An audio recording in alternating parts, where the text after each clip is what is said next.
তাইলে যে আল্লাহ আমার চোখ বানাইছেন ওই আল্লাহ কত মায়া, যে আল্লাহ আমার জবান বানাইছেন, যে আল্লাহ আমার হাত পাও বানাইছেন ওই আল্লাহ কত মায়া। আপনি দেখেন না, আমি আপনি যখন দরজা আটকায়া গুনাহ করি, আরে আমার মালিক আমারে কত ভালোবাসেন, ভেতরে গুনাহ চলতেছে, ওই অবস্থায় আমার মালিক দরজার নিচে দিয়া বাতাস পাঠায়া দেন যেন আমি মইরা বাঁচি।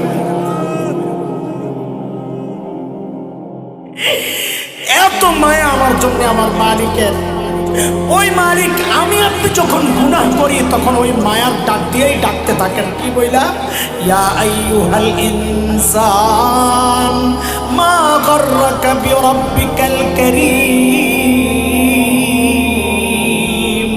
ওরে বান্দা, ওই কারীম রব যিনি না চাইতে তোরে এত কিছু দিলেন, ওই কারীম রবরে তুই ভুলে গেলি রে কি পাইয়া, কে তোরে ধোকায় ফেলছে? আরে যে চোখ দিয়া তুই ওই সিনেমার নায়ক নায়িকা দেখতেছ, ওই চোখ তো তোর ওই নায়ক নায়িকা দেয় নাই, ওই খেলোয়াড়রা দেয় নাই, ওই চোখ আমি আল্লাহ দিছি, আমি আল্লাহ। তাও না চাইতে যে কান দিয়া তুই গুনাহ শুনতেছ, গান শুনতেছ, আরে ওই কান তো তোর ওই গায়ক গায়িকা দেয় নাই, আমি আল্লাহ দিছি, তাও না চাইতে। আমার দেওয়া নেই, আমার দেওয়া তুই আমার বিরুদ্ধে না ফরমানি করতেছিস।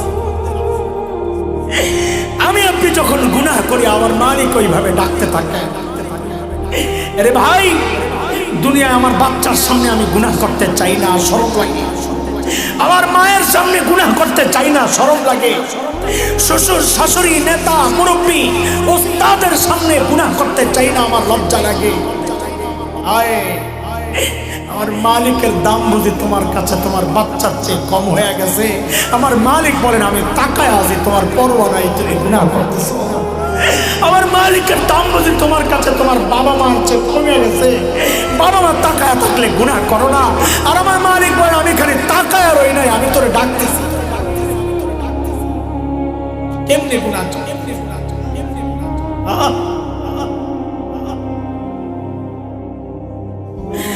কেমনে চলবো বলেন রে যুবক?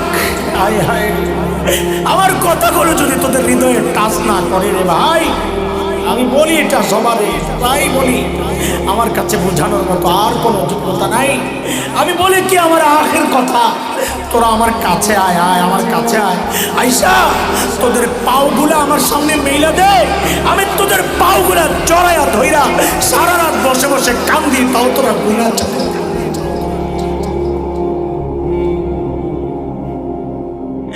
আরে গুনাহওয়ালা চোখগুলা নিয়ে মালিকের সামনে কেমনে দাঁড়াবেন বলেন? এই গুনাহওয়ালা হাত পাও নিয়ে মালিকের সামনে কেমনে দাঁড়াবেন বলেন? যখন এই গুনাহওয়ালা হাত পাও গুলা আমার বিরুদ্ধে আমার মালিকের কাছে সাক্ষী দিবে, আল্লাহ আমি গুনাহ করছি, আমি সাক্ষী, চোখ সাক্ষী দিবে, কান সাক্ষী দিবে, তখন চিৎকার চেঁচামেচির কোনো লাভ নাই। কান্না লাগে এখন করে নাও, তখন কানলে লাভ হবে না। 70 গজ লম্বা শেকল দিয়া পেঁচাইয়া জাহান্নামে ফালানো হবে। আব্দুল্লাহ ইবনে আব্বাস রাদিয়াল্লাহু আনহুমা বলেন, ওই 70 গজ লম্বা শেকল দিয়া কেমনে পেঁচাবে? হযরত আব্দুল্লাহ ইবনে আব্বাস বলেন, শেকলের এক মাথা নাকের ছিদ্র দিয়া ঢুকাইয়া পায়খানার রাস্তা দিয়া বের করে।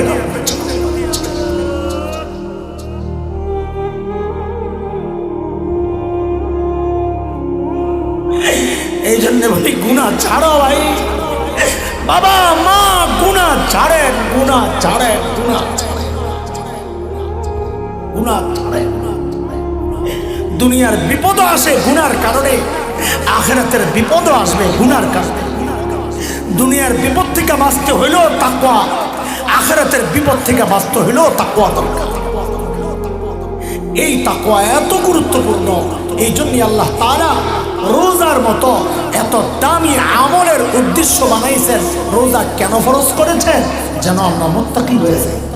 এই যে গজব আসে, বিপদ আসে, এই দুর্ভিক্ষের আনাগোনা, অভাবের সম্ভাবনা, সব কিছু কোনো অন্য দেশের যুদ্ধের কারণে না, এগুলো সব আমাদের হাতের কাজ।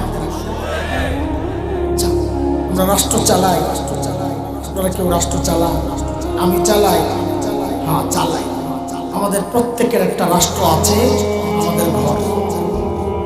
এই ঘরের প্রধানমন্ত্রী, প্রেসিডেন্ট আমি, আমার বউ, পরিকল্পনা মন্ত্রী, খাদ্যমন্ত্রী, যত মন্ত্রণালয় আছে সব দিয়ে দিয়েন, খালি প্রেসিডেন্ট আর প্রধানমন্ত্রীর দায়িত্ব দিয়ে তাইলে মুসিবত আছে।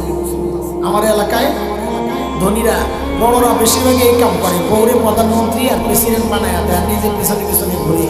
আমি তো নিউ মার্কেট এলাকার, ওগুলো খুব দেখার দুর্ভাগ্য আমার হয়। এই যে রোজা গেল, খালি বেডিরা মার্কেটে আসে বেড়া করে দেয়া। আমার মসজিদের বাসার থেকে আসার সময় দৃশ্য দেখতে দেখতে আজ বড় হয়েছে। ই বেডির সামনে হন হন করে হাঁটে, বেটা পিছনে, এই বগলের তলে এক ব্যাগ, এই বগলের তলে একটা, দুই হাতে দুইটা, পোলাটারও ধরে রাখছে। বেডির সামনে সামনে চলে, পিছন দিয়ে একটা জিন্দা ঠেলা গাড়ি চলতেছে। কোন ঠেলা গাড়ি? কথা কয় না। কোন ঠেলা গাড়ি? কেন হয়েছে এটা? ওই যে প্রেসিডেন্ট বানাইয়া দিছে আল্লাহ তাআলা। আর রিজালু কাওয়ামুনা আলান নিসা, কোরআনের বিধান। পরিবার চালাবে, সংসার চালাবে পুরুষরা। এটা মেয়েদেরকে ছোট করা না, অবমূল্যায়ন করা না। এক একজনের কাজ এক একটা, একজনের কাজ আরেকজনের করতে গেলেই গন্ডগোল লাগে। যার যার দায়িত্ব সে আদায় করতে, বুঝে আসছে না কথা? তো এই জন্য তাকওয়ার একটা লাভ হচ্ছে আপনি মুত্তাকি হয়ে যান। বলছিলাম আমরা তো রাষ্ট্র চালাই না, কিন্তু আমাদের ঘর আমার রাষ্ট্র। আমি যদি আমার ঘরটাকে গুণামুক্ত রাখতে পারি, গোটা দুনিয়া অভাবে আক্রান্ত হইল, ইনশাআল্লাহ আমার ঘর অভাবে আক্রান্ত হবে না। কারণ আল্লাহ আমার জন্য ওয়াদা করেছেন, বান্দা আমি তোর জন্যে আসমান আর জমিনের বরকতের দরজা খুলে দেব। আর গুণা ইনশাআল্লাহ, ইনশাআল্লাহ।